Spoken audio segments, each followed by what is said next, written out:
നമ്മളെല്ലാവരും സന്തോഷം അന്വേഷിക്കുന്നവരല്ലേ? ജീവിതത്തിൽ എപ്പോഴും സന്തോഷമായിട്ടിരിക്കണം, അതാണ് എല്ലാവരുടെയും ആഗ്രഹം. പക്ഷേ പലപ്പോഴും അതങ്ങനെ കയ്യിൽ കിട്ടാണ്ട് വഴുതിപ്പോകുന്ന പോലെ തോന്നാറില്ലേ? എന്താവും ഇതിന് കാരണം? എന്തുകൊണ്ടാണ് ഈ പെർമനന്റ് ഹാപ്പിനെസ്, അതായത് ശാശ്വതമായ സന്തോഷം, ഒരു സ്വപ്നം പോലെയായി മാറുന്നത്? ആ ഒരു വലിയ ചോദ്യത്തിന്റെ ഉത്തരം തേടിയാണ് നമ്മളിന്ന് പോകുന്നത്. അപ്പോൾ ആ സന്തോഷം കണ്ടെത്താനായി നമ്മൾ ഈ 6 കാര്യങ്ങളിലൂടെയാണ് കടന്നുപോകാൻ പോകുന്നത്. ആദ്യം നമ്മൾ എവിടെയാണ് സന്തോഷം തിരയുന്നതെന്ന് നോക്കും. പിന്നെ മനസ്സിലാക്കലിൻ്റെ പ്രാധാന്യം, നമ്മൾ ആരാണെന്നുള്ളൊരു പരീക്ഷണം, അങ്ങനെ പോയി അവസാനം സന്തോഷത്തിലേക്കുള്ള വഴി നമുക്ക് മുന്നിൽ തെളിഞ്ഞുവരും. റെഡിയല്ലേ? നമുക്ക് തുടങ്ങാം. ശരി, അപ്പോൾ നമ്മുടെ യാത്രയിലെ ആദ്യത്തെ സ്റ്റെപ്പ് സന്തോഷത്തിനായുള്ള തിരച്ചിൽ. സാധാരണയായി നമ്മളെല്ലാവരും ഈ തിരച്ചിൽ തുടങ്ങുന്നത് എവിടെയാണ് നമുക്ക് പലപ്പോഴും തെറ്റുപറ്റുന്നത്? വാ, നമുക്ക് നോക്കാം. ഒന്ന് ആലോചിച്ച് നോക്കിയേ. നമ്മുടെയൊക്കെ തിരച്ചിലെ എപ്പോഴും പുറത്തേക്കാണ് അല്ലേ? മറ്റൊരാളിൽ നിന്ന്, അല്ലെങ്കിൽ നല്ലൊരു യാത്ര പോകുമ്പോൾ, അല്ലെങ്കിൽ പുതിയ സാധനങ്ങൾ വാങ്ങിക്കുമ്പോൾ. ഇതിലൊക്കെയാണ് നമ്മൾ സന്തോഷം കണ്ടെത്താൻ ശ്രമിച്ചുകൊണ്ടിരിക്കുന്നത്. പലപ്പോഴും നമ്മുടെ ഒരു ധാരണ ഇങ്ങനെയാണ്: ഓ, അവരെന്നോട് അങ്ങനെ പറഞ്ഞതുകൊണ്ടാണ് എനിക്ക് സങ്കടമായത്, അല്ലെങ്കിൽ എൻ്റെ പങ്കാളി കാരണമാണ് ഞാൻ സന്തോഷമായിട്ടിരിക്കുന്നത്. അതായത് നമ്മുടെ സന്തോഷത്തിൻ്റെയും സങ്കടത്തിൻ്റെയും കൺട്രോൾ നമ്മൾ വേറൊരാളുടെ കയ്യിൽ കൊടുക്കുന്നു. പക്ഷേ ശരിക്കും അതൊരു ശരിയായ ചിന്തയാണോ? പുറത്തുള്ള ഈ തെരച്ചിലൊന്നും നമ്മളെ എവിടെയും എത്തിക്കുന്നില്ലെങ്കിൽ ഒരുപക്ഷെ നമ്മൾ നോക്കുന്ന സ്ഥലം തന്നെ തെറ്റായിരിക്കാം. അപ്പോൾ അവിടെയാണ് നമ്മുടെ രണ്ടാമത്തെ പോയിന്റ് വരുന്നത്. മനസ്സിലാക്കലാണ് പ്രധാനം. സന്തോഷമെന്നത് പുറത്തുപോയി കണ്ടുപിടിക്കേണ്ട ഒന്നല്ല, മറിച്ച് നമ്മുടെ ഉള്ളിൽ നിന്ന് മനസ്സിലാക്കേണ്ട ഒന്നാണെങ്കിലോ? ഇതാണ് ഈ മുഴുവൻ വിശകലനത്തിൻ്റെയും ഏറ്റവും പ്രധാനപ്പെട്ട ആശയം. യഥാർത്ഥ സന്തോഷം, അതായത് നിലനിൽക്കുന്ന സന്തോഷം, വരുന്നത് മനസ്സിലാക്കലിൽ നിന്നാണ്.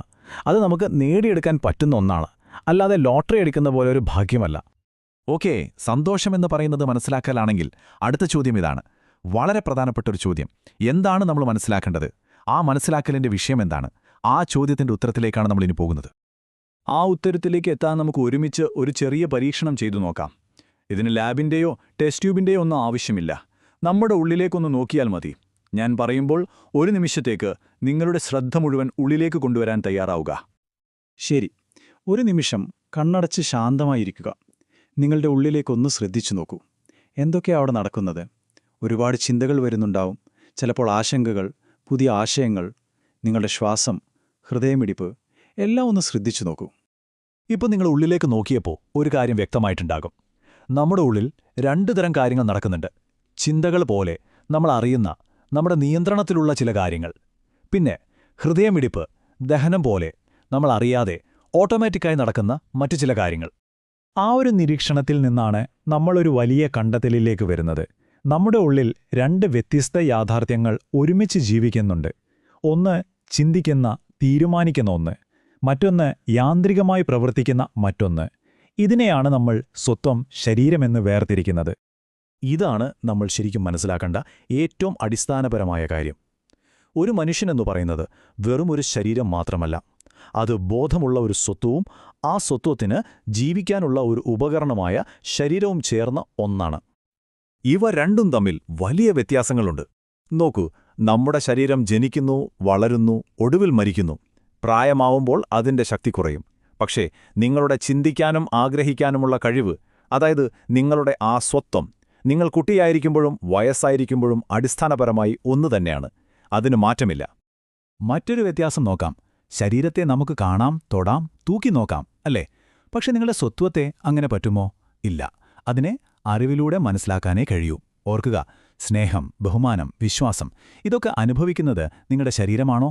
അല്ല, നിങ്ങളുടെ സ്വത്വമാണ്. ഈ ആശയം കുറച്ചുകൂടി വ്യക്തമാക്കാൻ വെള്ളത്തിന്റെ ഉദാഹരണമെടുക്കാം. ഹൈഡ്രജൻ സ്വയം കത്തും, ഓക്സിജൻ കത്താൻ സഹായിക്കും. പക്ഷേ ഇവ രണ്ടും ചേരുമ്പോൾ ഉണ്ടാകുന്ന വെള്ളം എന്തു ചെയ്യും? തീ കെടുത്തും. തീർത്തും വിപരീതമായ ഗുണങ്ങൾ. അതുപോലെയാണ് മനുഷ്യനും.